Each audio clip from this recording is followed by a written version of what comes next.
Hello, hello, welcome back to Supposedly Fun. I am Greg, here today to pick up on a thread from a video that I watched last week from Sean the Book Maniac about his BookTube prize rankings for the semifinals in Group A. In that, he talked about Nancy Pearl's book, Booklust, and what she described as the 4 doors of reading. I thought this was really interesting because basically those 4 doors are your entry point into a novel, and it's what you as a reader find most important when you pick up a book. And these 4 things that Nancy Pearl would say define your experience of the book and whether or not you ultimately like it. Sean the Book Maniac described them as the alchemy that comes together and forms your emotional response to the book. And emotional response, of course, being probably the most important thing in determining whether or not you ultimately like a book. So the 4 doors, according to Nancy Pearl, are story, character, setting, and language. And which one you find most important is basically your entry point into the book and your access point into everything, and defines your experience of it. At first, I was tempted to say I would agree with Sean that character is the most important one to me, because the characters are pretty literally your access point into the book. They define your experience of the action in the novel, and they define how much access you have to it. They define your experience of it and everything, from whether or not they're an unreliable narrator to whether or not they're emotionally honest with themselves. Everything the characters do shapes your experience. And when I was thinking about it, I thought of a book called Sweet Bitter by, I think, Stephanie Danler wrote that book. And I struggled with that book at first because the character, the protagonist, really keeps you at arm's length, and you don't find out a lot about her. She moved to New York City. I don't believe it ever tells you where she moved from or why. It feels like she felt she needed to flee something. You never find out what that backstory is. And at first I was kind of frustrated because you're used to authors giving you that information. But the truth is, the character didn't want you to know that information. She didn't want anybody to know that information. She wanted to hide that, repress it, and leave it behind. So you don't get that information. And that actually makes sense because that's the way life works. If somebody doesn't want you to know something, they don't tell you. You don't actually get access to all of the information about a character's life or another person's life. I'm talking about the real world, but I'm talking about it as if it's a book. This happens to me a lot. And that defines your experience of the book because she wouldn't want you to know something, so you don't.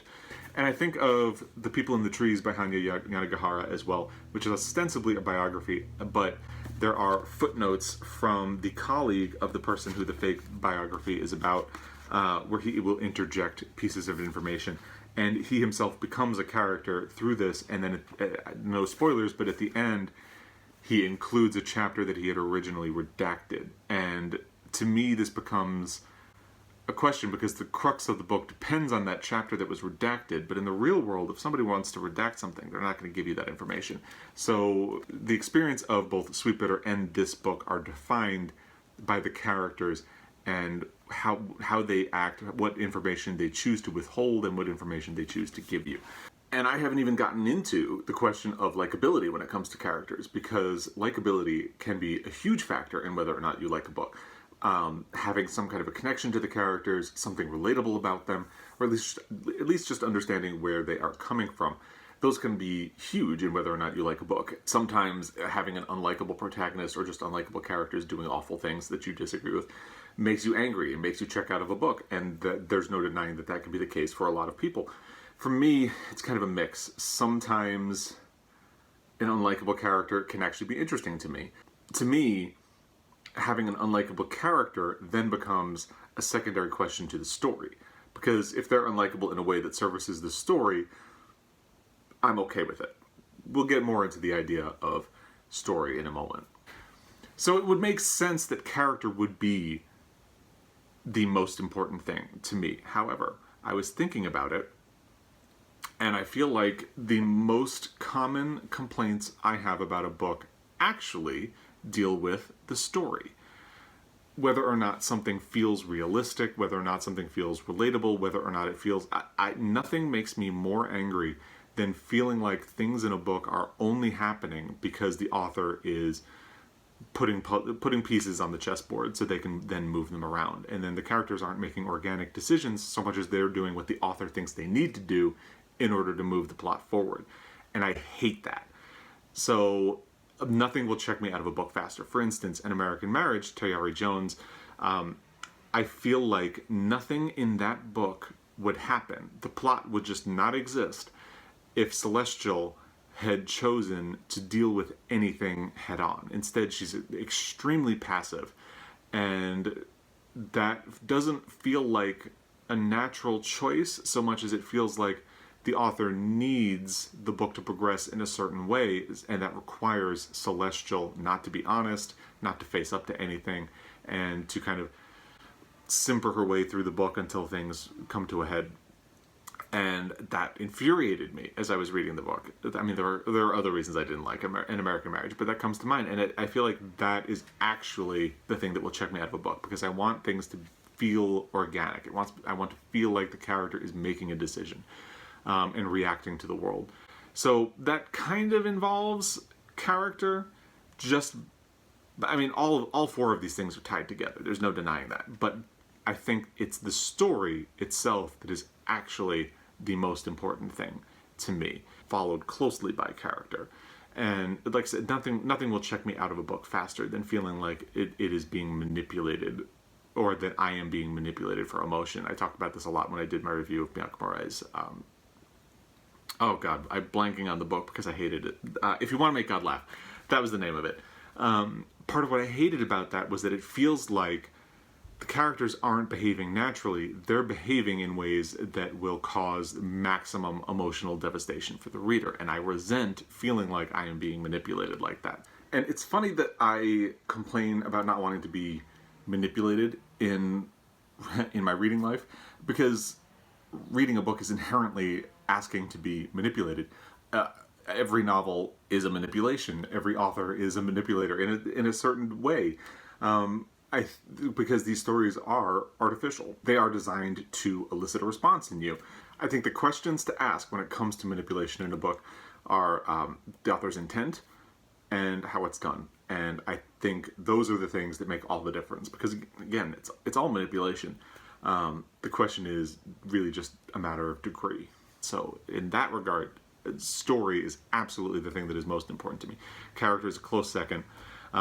Setting, to me, is not very important, only in the context of I like books that get me outside of myself and help me experience new things, and I have particular interest in, spoiler alert, I think one of my goals for next year is going to be to read more books that are not by Americans. I haven't decided the full framework of that yet, but I think that's definitely going to be a goal. I think it's not going to be that I want to read more books by non-Americans than by Americans. I don't think I'm going to do that, but I definitely want to increase the ratio of books by people who are not American that I read. So in that regard, setting is probably going to be important, and I think I also want to help a blind spot, because I feel like I've read a fair amount of Asian authors and books that are set in Asia, so I want to kind of do better about making sure I'm reading books by African authors that are set in Africa, books by South American authors that are set in South America. Those are kind of blind spots that I need to do better on. So setting will be important in terms of that, but otherwise, that's really just relates to me wanting to increase my experience of the world and understanding of the world, since, my vacation budget is like non-existent right now. So setting, it just is what it is. It's kind of a consideration when I'm choosing a book, but it doesn't really matter to me at all. Language is something that Sean had mentioned, that language is really important to him. I think language is important. There's no denying that. But it basically, for me, there are so many different ways of writing that the language itself only matters in that I don't want it to be bad. There are so many ways of approaching the same subject matter. You can write in a kind of poetic way. You can write in the kind of guarded mystery thriller way. You can have small chapters, big chapters.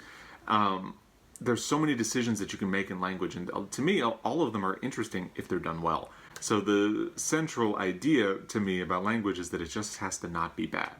and then I'm fine. It can anything beyond that, it can sound formal, it can be informal, it can be really obscure. Well, I don't want it to be really obscure.